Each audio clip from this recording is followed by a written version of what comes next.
Hello good people, today we will learn some advanced vocabulary. আমাদের আজকের vocabulary হচ্ছে think, contemplate and ponder. Think, T-H-I-N-K. Think এই শব্দটির সাথে আমরা সবাই পরিচিত। এটি চিন্তা করা অর্থে সচরাচর আমরা ব্যবহার করে থাকি।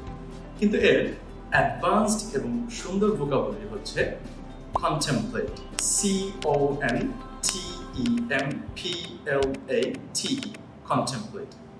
Ponder, P-O-N-D-E-R, ponder.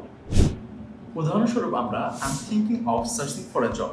এটার পরিবর্তে আমরা বলতে পারি I'm contemplating searching for a job অথবা I'm pondering searching for a job. এমন আরো অ্যাডভান্সড vocabulary শিখতে ভাষা স্কুলের সঙ্গেই থাকুন। English Simplified at Bhasha School.